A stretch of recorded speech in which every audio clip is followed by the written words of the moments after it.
Please मेरे videos को like करें, प्लीज मेरे चैनल को सब्सक्राइब करें और प्लीज बेल आइकन दबाएं ताकि आपको पता चल सके कि मेरी लेटेस्ट वीडियो कब आए है। और सीखने के लिए और अपने लिए रेलेवेंट वीडियो ढूंढने के लिए प्लीज मेरी वीडियोस की लिस्ट जरूर देखें। हेलो और नमस्कार और आदाब सब दोस्तों को, आपके दोस्त और गाइड इरफान की तरफ से एक बार फिर आपके साथ हूं आपके अपने चैनल एस्ट्रो एश्योरेंस से।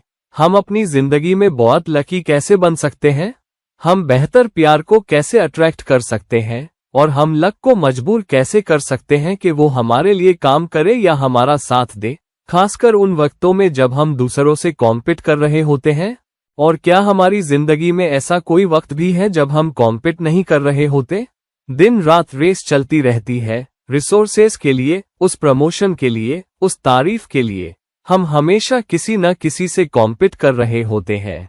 तो हम लक या लेडी लक को अपने ऊपर कैसे चमकाएं? लेकिन क्या कोई और चीज है जो आपको जिंदगी में सच में लकी बनाने में मदद करती है? और जब आप कुछ स्टैटिस्टिक्स देखते हैं कि वो लोग कौन हैं जो सच में लकी है, और क्या ऐसी कोई चीज है जो एक लकी इंसान को दूसरे से जुदा करती है? और कुछ स्टडीज भी हैं जिन्होंने उन लोगों में फर्क करने की तरफ इशारा किया है जो सच में लकी होते हैं। तो एक स्टडी हुई थी फुटबॉल खिलाड़ियों पर, और वो फुटबॉल खिलाड़ी कौन हैं जो बहुत कामयाब हुए, और वो कितने लकी रहे, और क्या लक ने उनमें कोई रोल अदा किया है। तो जब उनकी पैदाइश की तारीखों को देखा गया तो पता चला कि ज्यादातर बहुत कामयाब फुटबॉल खिलाड़ियों में एक चीज कॉमन थी, वो या तो जनवरी महीने में पैदा हुए थे या फिर जनवरी के करीब पैदा हुए थे। अब जनवरी महीने में ऐसी क्या खास बात है जो फुटबॉल खिलाड़ियों को ज्यादा कामयाब बनाती है? क्या ये चीज महीने से जुड़ी है, स्टार साइन से, या कुछ और? और ये बात सिर्फ एक खास साल में नहीं देखी गई, बल्कि साल दर साल यही देखा गया। तो जब दशकों को देखा गया, 3-4 दशकों का डाटा देखा गया, तो पता चला कि चाहे आप किसी भी साल पैदा हुए हो, किसी भी दशक में पैदा हुए हो, ये स्टडी सच थी कि फुटबॉल खिलाड़ी ज्यादातर जनवरी महीने में या जनवरी के करीब पैदा हुए थे। मिसाल के तौर पर फरवरी के पहले हफ्ते में या ज्यादा से ज्यादा फरवरी के दूसरे हफ्ते में। तो क्या इसमें कोई एस्ट्रोलॉजिकल हिस्सा है? तो जब स्टडीज में गहराई से देखा गया तो पता चला कि इनमें से ज्यादातर खिलाड़ी या तमाम खिलाड़ी बहुत छोटी उम्र में चुन लिए गए थे। जब आप किसी फुटबॉल या स्पोर्ट्स पर्सन को तैयार करते हैं तो आप उन्हें बहुत छोटी उम्र में चुनते हैं। आप उन्हें 5 साल, 6 साल या 7 साल की उम्र में उठा लेते हैं, खासकर यूरोपियन देशों में या विदेशों में, वेस्टर्न देशों में। जो बच्चे किसी खास एरिया में, खासकर स्पोर्ट्स में, वादा दिखाते हैं, उन्हें बहुत छोटी उम्र में उठा लिया जाता है ताकि उन्हें तैयार किया जा सके। तो ये लोग तब चुन लिए गए जब वो 5 साल, 6 साल या 7 साल के थे। अब एक चीज जो देखी गई वो ये थी कि सिलेक्शन के लिए कट ऑफ साल का आखिर था, यानी साल का आखिर, दिसंबर का आखिर, जिसका मतलब हुआ कि जब कट ऑफ साल चुना गया, यानी साल का आखिर, तो जिस किसी की पैदाइश की तारीख जनवरी के करीब थी, उनके पास पूरा साल बाकी था जो गिना नहीं गया। तो कोई शख्स, मिसाल के तौर पर 1970 में पैदा हुआ, जनवरी 1970 में पैदा हुआ शख्स उसी साल दिसंबर में पैदा हुए शख्स से लगभग 10 से 11 महीने बड़ा था।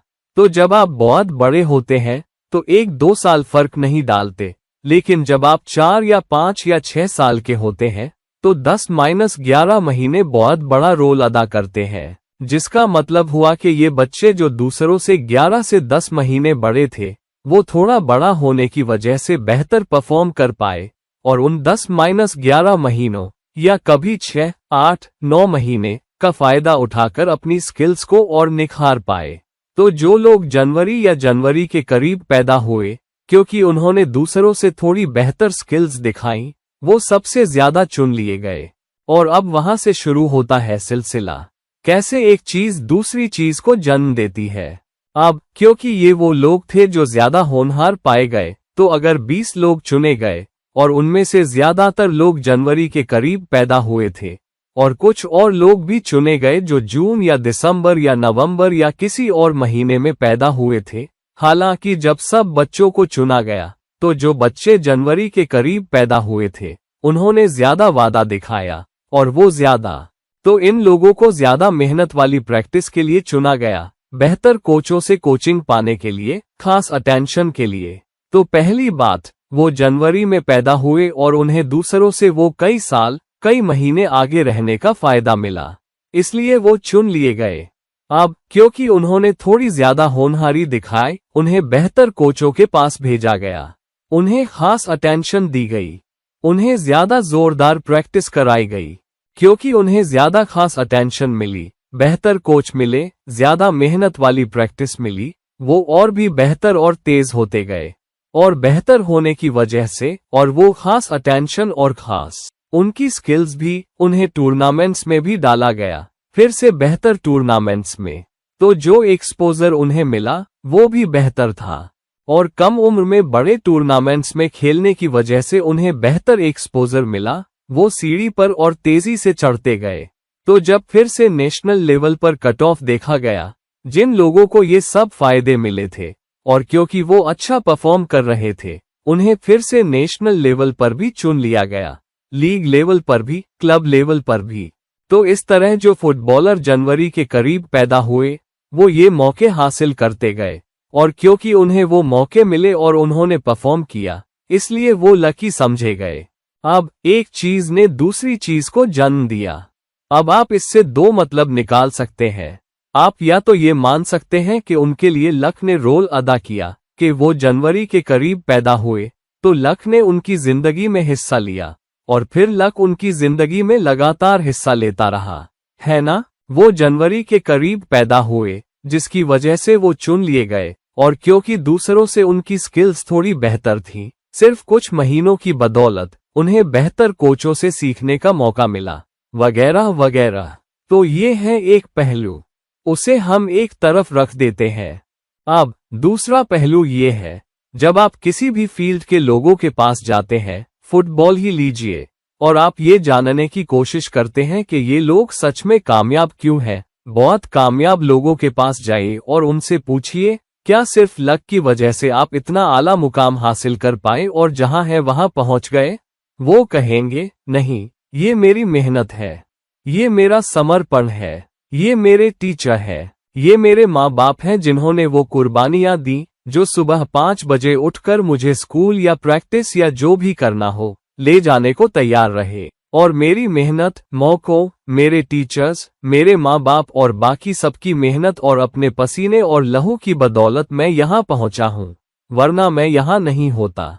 लक ने मेरी जिंदगी में बहुत छोटा सा रोल अदा किया है। सबसे कामयाब लोग यही कहते हैं कि लक ने कम रोल अदा किया, मैंने सच में बहुत मेहनत की। तो फिर चीज क्या है? क्या वो सच में लक है क्योंकि किसी खास महीने या उसके करीब पैदा होना, या फिर सिर्फ मेहनत? अब जो लोग बहुत मेहनत करते हैं, उनमें ये देखा गया कि वो लक में इतना यकीन नहीं रखते थे, वो मेहनत में यकीन रखते थे, वो जी तोड़ मेहनत करने में यकीन रखते थे। वो मानते थे कि कोई भी चीज सिर्फ लक से नहीं मिलती, इसलिए वो और ज्यादा मेहनत करने को तैयार रहते थे। अब जब आप ज्यादा मेहनत करने को तैयार होते हैं और आप लक पर निर्भर नहीं होते, तो आप वो एफर्ट डाल रहे होते हैं जाकर अपनी मुराद पाने के लिए। लेकिन जो लोग सिर्फ लक पर निर्भर होते हैं, वो चाहते हैं कि उनकी ग्रहों की पोजीशन उनके लिए मेहनत कर दे। और क्योंकि आप किसी अच्छी दशा पर निर्भर होते हैं, किसी ऊंचे एक्सल्टेड ग्रह पर निर्भर होते हैं, किसी अहम ट्रांजिट पर निर्भर होते हैं, किसी नवांश के 36 साल की उम्र में एक्टिवेट होने पर निर्भर होते हैं, तो आप उन चीजों का इंतजार कर रहे होते हैं जो आपके असर से बाहर हो या आपके घेरे से बाहर हो, और आप अपनी कुंडली और एस्ट्रोलॉजिकल पोजीशन के योग के किक इन होने का इंतजार कर रहे होते हैं ताकि वो आपको अच्छे नतीजे दें। अगर एस्ट्रोलॉजिकल पोजीशन सिर्फ योग पर निर्भर करें, अगर आप सिर्फ उस एक्सल्टेड गुरु पर निर्भर रहेंगे कि वो आपके लिए सब कुछ कर देगा, तो वो आपके लिए काम नहीं करेगा। मेरे गुरु कहा करते थे, और कई श्लोक भी है, हम कहते हैं कि बिना मेहनत के रथ के पहिए नहीं चलते। ये बृहत पराशर शास्त्र में भी है कि रथ के पहिए को चलाने के लिए आपको मेहनत डालनी पड़ती है। लक उन लोगों पर मेहरबान नहीं होता जो बहादुर हो, बल्कि लक उन लोगों पर मेहरबान होता है जो मेहनत डालते हैं, जो जी तोड़ मेहनत करते हैं। तो अगर आप सच में जिंदगी में बहुत कामयाब होना चाहते हैं, तो आपको दिए गए मौके का इस्तेमाल करें। मिसाल के तौर पर, जब मैं बच्चा था और बड़ा हो रहा था, मैंने एक कहावत सुनी थी, जल्दी सोना और जल्दी उठना जैक को सेहतमंद, अमीर और दाना बनाता है। तो मैं सोचता था कि जल्दी सोना और जल्दी उठना क्यों? मैं देर से सोकर देर से क्यों नहीं उठ सकता, क्योंकि मुझे उतने ही घंटे नींद मिलते हैं। फिर मेरे टीचर कहते थे कि तुम्हें पता है, जब तुम सुबह जल्दी उठते हो तो तुम्हारे बदन की फिजियोलॉजी ऐसी होती है, तापमान की वजह से और उस वक्त तुम्हारे दिमाग की ऊंची अवस्था की वजह से तुम एक बहुत सक्रिय अवस्था में होते हो, और अगर तुम बहुत सुबह के वक्त पढ़ते हो तो तुम ज्यादा याद रखते हो, चीजों को बेहतर समझते हो। तो ये 3-4 चीजों का मेल है। एक निश्चित वक्त पर उठना, तो टाइमिंग अहम है। दूसरा, आपको वो रवैया भी चाहिए कि उस वक्त उठने का, और उस लक को, जो मौका आपको दिया गया है, उसे हकीकत में बदलने का। और तीसरा, आपको मेहनत डालनी होगी। आपको वो करने के लिए मेहनत डालनी होगी। तो टाइमिंग, मौका और मेहनत, ये तीनों मिलकर लक को हकीकत में बदलते हैं। अगर आप सिर्फ दशा के किक इन होने या ट्रांजिट के किक इन होने पर निर्भर रहेंगे, तो वो इसका सिर्फ एक हिस्सा है। दूसरा हिस्सा है मौका, जो आपकी एस्ट्रोलॉजिकल पोजीशन आपको देती है, वो दूसरा हिस्सा है। और तीसरा हिस्सा है मेहनत। और मैं आपको ये बताता हूं, मैंने कुंडली दर कुंडली देखी है, लगभग 35 साल से ज्यादा, लगभग 36-37 साल हो गए। मैंने बहुत कम लोगों को देखा है जो पूरी तरह से एस्ट्रोलॉजी पर निर्भर रहकर जिंदगी में कुछ खास कर पाए। मैंने बहुत कम लोगों को देखा है। जिन ज्यादातर लोगों को मैं उनकी टीनेज उम्र से जानता हूं और अब वो बहुत कामयाब है, वो मेरे पास समय समय पर एस्ट्रोलॉजिकल रीडिंग के लिए आते रहे हैं। वो दूसरे एस्ट्रोलॉगर्स के पास भी गए हैं। लेकिन एक चीज जो मैंने बहुत कामयाब लोगों में पाई है, वो लगातार है।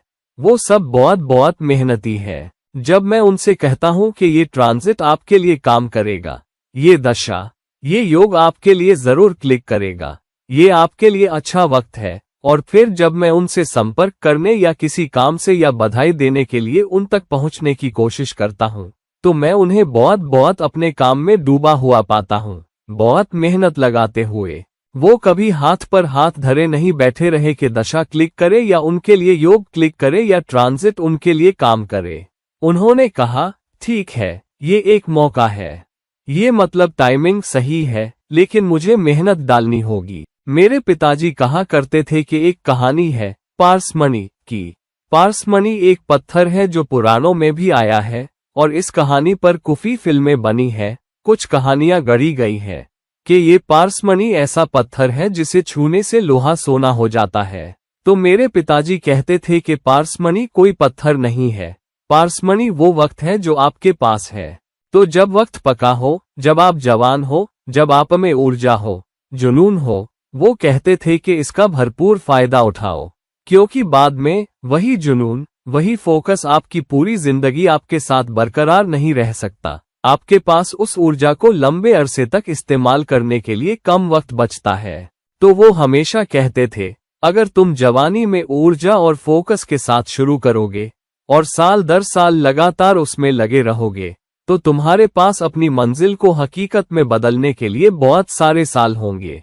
अगर तुम देर से शुरू करोगे तो मुकाबला करना और ऊपर उठकर सबसे आला मुकाम हासिल करना मुश्किल होगा।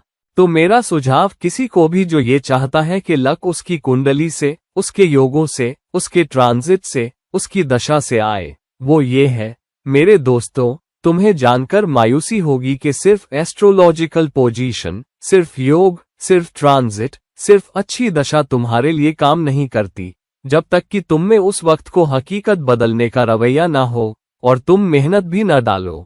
मेहनत डाले बिना, एफर्ट किए बिना, ये रवैया रखे बिना के मैं इस दौर को कामयाब बनाऊंगा, मैं इस योग को कामयाब करूंगा, ये कहने के बजाय कि मैं इस योग को अपने लिए काम करने दूंगा, मैं इस योग को अपने लिए कामयाब करूंगा, मैं इस दशा को अपने लिए कामयाब करूंगा, मैं इस ट्रांजिट को अपने लिए कामयाब करूंगा। और इस तरह जब तुम्हें औजार मिले, पोजीशन मिले, मौका मिले और फिर तुम मेहनत करो, तो सच में अच्छे नतीजे तुम्हारे सामने आते हैं। वो लोग जिन्हें फुटबॉलर या कोई भी, चाहे कोई स्पोर्ट हो, कोई भी लाइन हो, जिंदगी का कोई भी एरिया हो, उन्हें मौके दिए गए क्योंकि उनमें वादा देखा गया। अगर उन्होंने उस मौके का फायदा नहीं उठाया तो वो नाकाम हो गए, वो बुरी तरह नाकाम हो गए। हमने बहुत सारी मिसालें देखी हैं जहां किसी को मौका मिला, किसी को क्रिकेट मैच में खेलते देखा गया, नेशनल लेवल पर तो क्या, स्टेट लेवल पर भी नहीं। किसी मशहूर क्रिकेटर ने उसे डिस्ट्रिक्ट लेवल पर खेलते देखा, उसे स्टेट लेवल पर उठा लिया, फिर नेशनल लेवल पर, और वो बहुत कामयाब हुए क्योंकि उन्हें वो मौका दिया गया। लेकिन उन्होंने उस मौके का इस्तेमाल किया, उन्होंने मेहनत डाली और अपने लिए लक को हकीकत में बदल दिया। तो सच में लकी होने के लिए तुम्हें वो एक्स फैक्टर भी डालना होता है, और वो एक्स फैक्टर और कुछ नहीं बल्कि रवैया और मेहनत है। अगर तुम में रवैया नहीं है, वो सच्चा जुनून और जलता हुआ अरमान नहीं है कि तुम्हें कामयाब होना है, और तुम मेहनत डालने को तैयार नहीं हो, तो तुम कामयाब नहीं होते। तुम उस कामयाबी को नहीं पाते जिसका तुम सच में सपना देखते हो, और जिसकी तुम्हारी कुंडली कम से कम तुम्हें उम्मीद दिलाती है या उसके होने की संभावना दिलाती है। एस्ट्रोलॉजिकल पोजीशन तुम्हें सिर्फ संभावनाएं देती है, कोई गारंटी नहीं होती। एस्ट्रोलॉजिकल पोजीशन तुम्हें कभी भी बड़े दर्जे की कामयाबी की गारंटी नहीं देंगी, वो तुम्हें बस एक पक्की संभावना देती है। तुम उस संभावना को कितना हकीकत में बदलते हो, ये पूरी तरह तुम्हारे रवैये और उस मेहनत पर निर्भर करता है जो तुम डालने को तैयार हो, ताकि जिंदगी में वो नतीजे हासिल कर सको जो तुम चाहते हो। तो जब तुम जिंदगी को देखते हो, जब तुम देखते हो कि जिंदगी में किधर जाना है, जिंदगी के किस एरिया में तुम सच में कामयाबी हासिल करना चाहते हो, और तुम उस कामयाबी के आसार देख रहे हो, तो एस्ट्रोलॉजिकल पोजीशन को एक रहनुमा, गाइड की तरह इस्तेमाल करो। लेकिन उसे कोई ऐसा औजार या मौका या कामयाबी की गारंटी मत समझो, वो कभी नहीं आने वाली। तुम शायद ही किसी ऐसे शख्स को पाओगे जो सिर्फ लक की बदौलत कामयाबी की बुलंदियों पर पहुंचा हो। तुम्हें कोई थोड़ा सा उदाहरण मिल सकता है, जैसे कोई अमीर घराने में पैदा हुआ, किसी को मौका मिला और उसने पीछे मुड़कर नहीं देखा। लेकिन उसी इंडस्ट्री में बहुत सारे दूसरे लोगों की कहानियां हमेशा मौजूद रहेंगी जिन्होंने अपनी मेहनत और बेहतर बनने के जुनून की वजह से कहीं ज्यादा कामयाबी हासिल की। और जब तुम्हारे पास दोनों चीजें हो, रवैया और मेहनत, और साथ में एस्ट्रोलॉजिकल पोजीशन हो, तभी तुम्हें कामयाबी मिलती है। अगर तुम्हारे पास बड़ी एस्ट्रोलॉजिकल पोजीशन भी नहीं है, तब भी तुम कहीं न कहीं पहुंच जाओगे अगर मेहनत डालोगे, क्योंकि मन अहम है, मन बहुत अहम है। और यही वजह है कि श्लोक दर श्लोक कहा गया है, चंद्र और चंद्र। चंद्र चौथे घर का मालिक क्यों है, जो तुम्हारी सब दिखने वाली सुविधाओं का घर है। घर, गाड़ी, हर बड़ी सुविधा जिसके बारे में तुम सोच सकते हो, वो सब चौथे घर से दिखाई जाती है। और चौथे घर का नैसर्गिक मालिक चंद्र है, चंद्र मन है। तो तुम अपने मन को कैसे काबू करते हो, अपने मन का इस्तेमाल कैसे करते हो, अपनी ऊर्जा को कैसे फोकस करते हो, अपने जुनून को कैसे फोकस करते हो, और जिंदगी में क्या चुनाव करते हो, और किस चीज के पीछे कितना जुनून दिखाते हो, जिंदगी में क्या हासिल करना चाहते हो, ये सब चीजें तय करती हैं कि एस्ट्रोलॉजिकल पोजीशन तुम्हें कोई गारंटी देती है या नहीं। तो अपने मन का सही इस्तेमाल करो, मन की ऊर्जा को सही चुनावो, फोकस, जुनून में लगाओ और मेहनत डालो। अगर तुम ऐसा करने को तैयार हो और इस मेहनत को लंबे अरसे तक बनाए रखो, तो कोई भी तुम्हें सब एस्ट्रोलॉजिकल पोजीशन के खिलाफ जाकर भी जिंदगी में कहीं न कहीं पहुंचने से नहीं रोक सकता। और अगर एस्ट्रोलॉजिकल पोजीशन भी तुम्हारे सही रवैये और तुम्हारी मेहनत के साथ साथ दे, तो फिर तुम्हारे लिए आसमान की कोई सीमा नहीं है। तुम जिंदगी में कितना दूर जा सकते हो, इसकी कोई हद नहीं है। तो दोस्त, अपनी कुंडलियों को देखो, पता करो कि कौन सी पोजीशन, कौन से ट्रांजिट और कौन से मौके तुम्हारे पास आ रहे हैं, और उन मौकों का इस्तेमाल करने के लिए तैयार रहो। बिल्कुल उन फुटबॉलरों की तरह अपना जुनून लगाने के लिए, अपनी मेहनत लगाने के लिए, और वो नतीजे हासिल करने के लिए जिन्हें तुम सच में हकीकत में बदलना चाहते हो। तो दोस्तों, इस वीडियो को लाइक करें, इस वीडियो को शेयर करें, और अगर तुम मेरी पर्सनल कंसल्टेशन चाहते हो तो प्लीज नीचे दिए गए लिंक्स के जरिए मुझसे राब्ता करो और किसी और वीडियो के साथ वक्त के बारे में बताओ। ये है तुम्हारा दोस्त और गाइड इरफान, साइन ऑफ कर रहा है। नमस्कार।